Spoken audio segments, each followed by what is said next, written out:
Natural star Nani full form లో ఉన్నారు. త్వరలో అర్జున్ సర్కార్ గా ఆడియన్స్ ముందుకు రాబోతున్నారు. పాన్ ఇండియా మూవీగా థియేటర్స్ లోకి వస్తున్న ఈ సినిమా అటు సౌత్ లో ఇటు నార్త్ లో ఇద్దరు టాప్ హీరోల సినిమాలకు టఫ్ ఫైట్ ఇవ్వగలదా?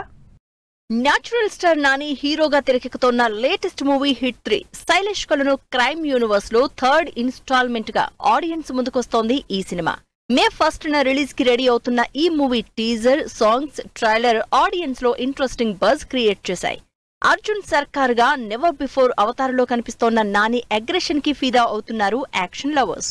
పాన్ ఇండియా మూవీగా రిలీజ్ కి రెడీ అవుతున్న ఈ హిట్ 3 సినిమాకి పోటీగా Kollywood star hero Suriya Retro, Bollywood hero Ajay Devgn Raid 2 సినిమాలు వస్తున్నాయి.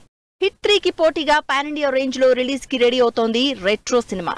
సూర్య డిఫరెంట్ లుక్స్ లో కనిపిస్తున్న ఈ సినిమాలో పూజా హెగ్డే హీరోయిన్ గా నటిస్తోంది. ఈ సినిమాను తెరకెక్కించారు డైరెక్టర్ కార్తిక్ సుబ్బరాజు. సూర్యకు తెలుగులో మంచి ఫ్యాన్ బేస్ తో పాటు మార్కెట్ కూడా ఉంది. అయితే కంగువా లాంటి డిజాస్టర్ తర్వాత వస్తున్న సినిమా కావడంతో ఈ మూవీపై అనుకున్నంత బజ్ క్రియేట్ అవ్వలేదనే చెప్పాలి.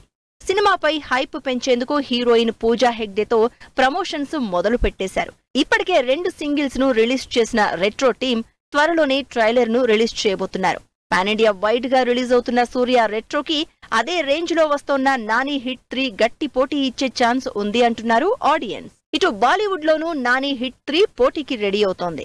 మే 1న రిలీజ్ అవుతోంది Raid 2 movie. Ajay Devgan, Riteish Deshmukh lead roles లో నటించారు. తమన్నా ఈ మూవీలో స్పెషల్ సాంగ్ కూడా చేసింది. 2018లో వచ్చిన సూపర్ హిట్ మూవీ రైడ్ కి సీక్వెల్ గా వస్తోంది. 40 కోట్లతో వచ్చిన రైడ్ బాక్సాఫీస్ దగ్గర 150 కోట్లు రాబట్టింది. దీంతో రైడ్ 2 సినిమాపై నార్త్ ఆడియన్స్ లో భారీ అంచనాలు ఉన్నాయి. అయితే ప్రజెంట్ బాక్సాఫీస్ దగ్గర వయలెన్స్ ట్రెండ్ బాగా నడుస్తూ ఉండడంతో రైడ్ 2 కి హిట్ 3 కి మధ్య టఫ్ ఫైట్ ఉండే అవకాశం ఉంది.